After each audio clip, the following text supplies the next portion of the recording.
So that happened, 2016 and all. It's been a newsy year. Here are the Naples Daily News editors and reporters' picks for the top 10 stories of 2016. Number 10, Zika. Florida, Miami in particular, was ground zero in the United States for the Zika outbreak, the nation's health scare of the year. There are more than 1,200 infections statewide. The most were travel-related, meaning they occurred outside of the country. Locally, there are 22 travel-related infections in Collier County and 14 in Lee. Number 9, the new Bonita Springs High School is approved. It took over a year for Lee County to identify the site for its newest high school. Residents who lived near proposed sites protested, and when the county finally did zero in on a site at Imperial Parkway and Shangri-La Road, concerns were raised about a diesel spill on the property. A soil assessment eventually determined the land is clean and safe. Number 8, River Park property purchases. The Daily News revealed this year that a New York-based private investment group had spent $8 million buying 12 properties in the mostly black River Park neighborhood, Naples' last affordable area. The company is now the biggest landowner in River Park. The paper also found that Councilman Sam Sa's law firm had done legal work for the investment company and that his longtime partner is acting as the company's broker and property manager. Number 7, gun violence in Naples. Gun violence has been an issue in many big American cities, but never in quiet little Naples. Until 2016, that is.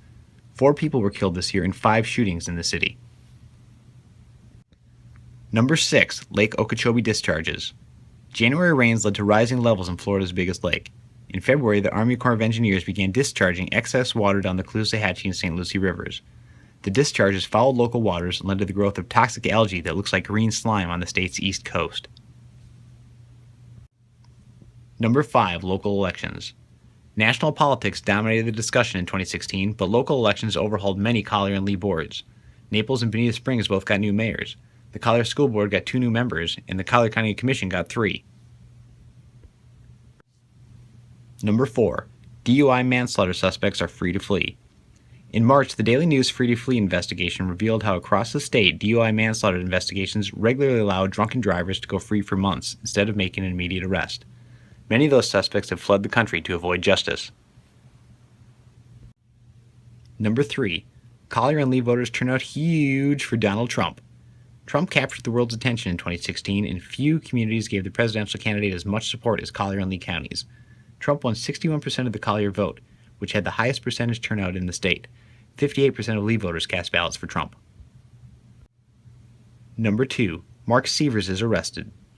Investigators had long suspected that Mark Sievers had orchestrated the June 2015 killing of his wife, Dr. Teresa Sievers, with his childhood friend, Curtis Wayne Wright.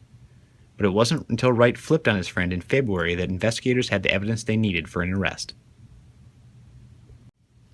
And number 1, hurricanes rake Florida's eroding beaches. For the first time in 10 years, Florida was hit by a hurricane in 2016 when Hurricane Hermine struck the Big Bend region in September. But it was Hurricane Matthew, which buzzsawed the East Coast in October, that did the real damage. In November, the Daily News published its Shrinking Shores series, which showed that Florida's leaders have long neglected the state's beaches, the first line of defense against storms.